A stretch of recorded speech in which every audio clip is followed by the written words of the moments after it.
Please be seated.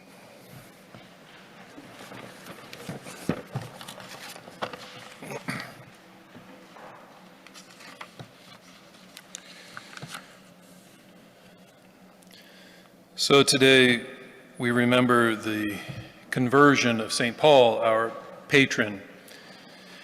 And his conversion was a really big deal in the very earliest Christian community. Saul, as he was known at the time, was a member of a very strict sect within Judaism called the Pharisees. The Pharisees were trying to hold their community together during Roman occupation. They were trying to preserve, maintain Jewish identity against the forces of assimilation. That's what empires do, is they try to assimilate people and in the process obliterate their communal identity. The Pharisees are often caricatured in the New Testament.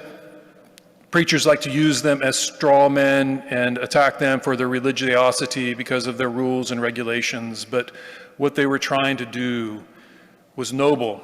They were trying to preserve a community's heart, its identity, under very, very difficult circumstances.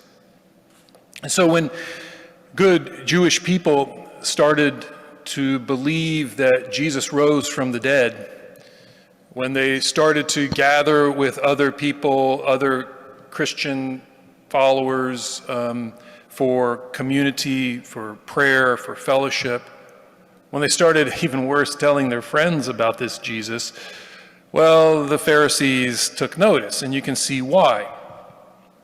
When you are holding on to your identity by a thread, any kind of disagreement, any kind of division threatens the very life of the community. So the Pharisees and the other Jewish leaders, they tried to root out these Jesus followers, and Saul was kind of their hatchet man. And he followed leads, he interrogated witnesses, he coerced and threatened suspected Christians, and he handed some of them over to formal prosecution.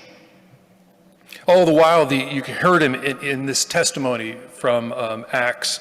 He's standing before a Roman ruler telling his story, and you heard him say that the rage was in me. He had this deep anger within him, and it was coming out on these Christians. Then one day, as the story goes, Paul is on his way to Damascus, going from Jerusalem to Damascus, and he's riding on his horse, and he's going to Damascus to disperse some Christian community there, and then he has this experience.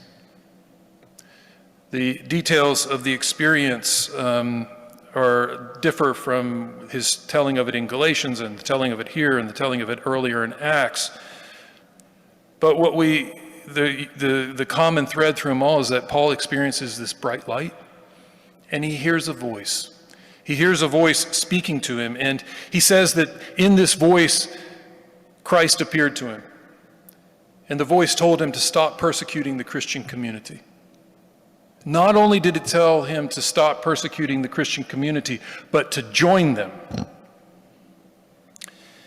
Paul was to go and preach a message of the heart's transformation. That word that term gets translated in our text as repentance, but it means the transformation of the human heart and the actions that follow. Paul says in verse 20 that after this vision, I exhorted everyone I came in contact with to change their hearts and turn to God, performing works worthy of the heart's transformation. That right there is the essence of the Christian journey. The transformation of the human heart and the actions and behaviors that flow out of that inner transformation. Paul not only proclaimed this, but he also lived it. If we look past all of the trappings of the story, the horse, the road, the light, the voice, if we look past the fact that Paul's standing there before Roman rulers, people of power, telling his story, and he's got kind of a political agenda he's trying to advance. If we look past Luke, who wrote Acts, if we look past his use of this story to set Paul up as a spiritual giant, as some kind of spiritual hero, if we look past all of that and we listen carefully to the heart of this story, it's a deeply personal story. It's a personal story about a man who, with all the humility of hindsight, stands before the powers and the people around him and says, I've changed. I have changed.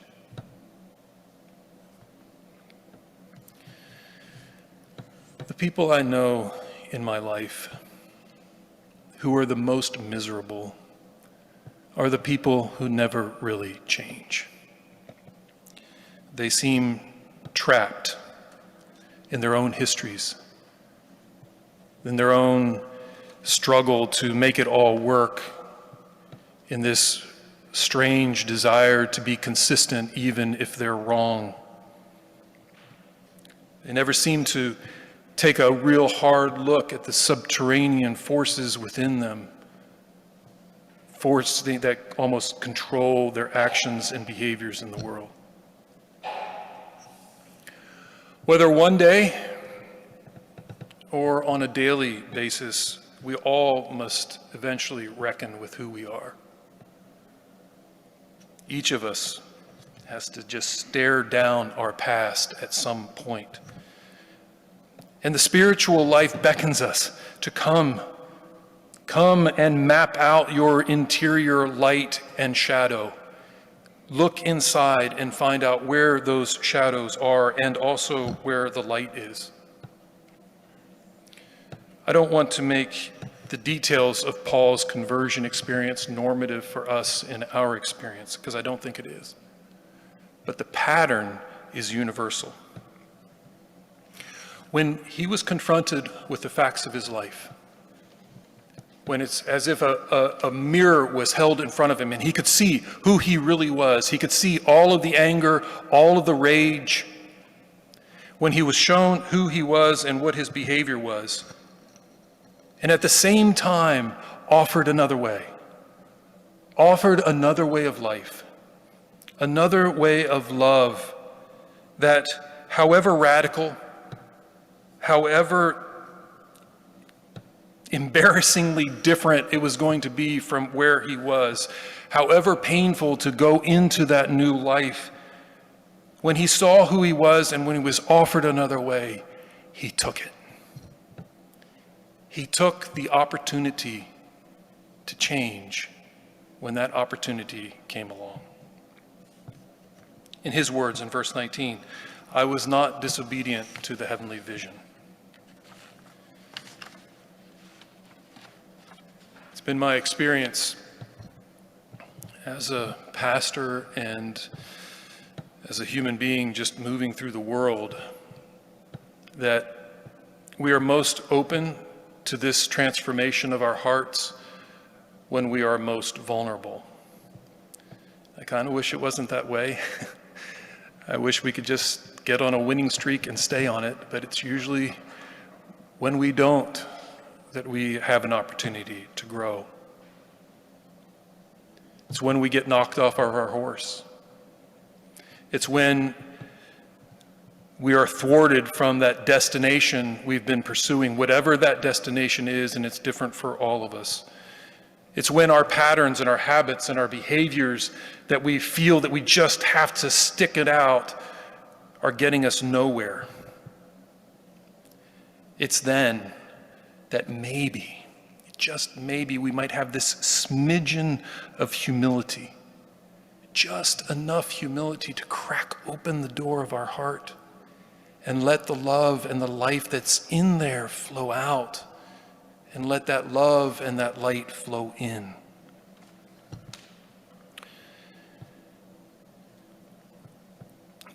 This was not Paul's first encounter with life, with light and love. Paul was surrounded by love. He was surrounded by this light.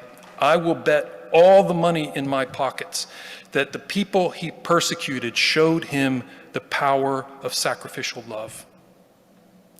I am convinced that none of the people that endured Paul's violence responded with more violence.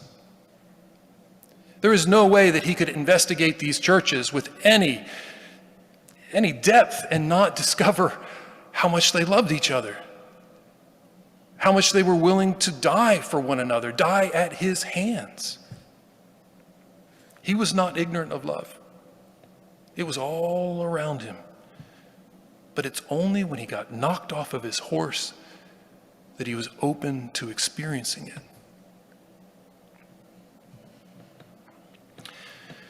In our therapeutic culture, we have this line that we feel like we can get to a point and say with some integrity, and everybody kind of nods and understands about our level of self-awareness. The line, some version of it is, I have come to accept myself. Or I have come to accept these things about myself. And that's super helpful for our psychological well-being, but it is not the goal of the spiritual life. The spiritual life is about change. It's about becoming more divine. It's about giving ourselves to this process of transformation that we can't control and that we're not always going to understand. Not all of us are going to have the opportunity that Paul had to stand before the powers of the earth and grapple with our own personal history. Most of us will have to reckon with our past in the privacy of our own conscience. When you look back on your life, when you look back on all the things done and left undone, the things that have happened and the things that didn't happen, all the things that you think, those things that you think deeply, those patterns of behavior that you have of how you move through the world, when you consider all of that, can you honestly say that you have changed? Not in some superficial way, like I used to not like apples and now I like apples. Not in those superficial ways that we all change, but deeply. Has your heart been cracked open, allowing that love to flow in and the love to flow out? Have you taken the opportunity that your pain and your vulnerability has given you to experience a deeper love?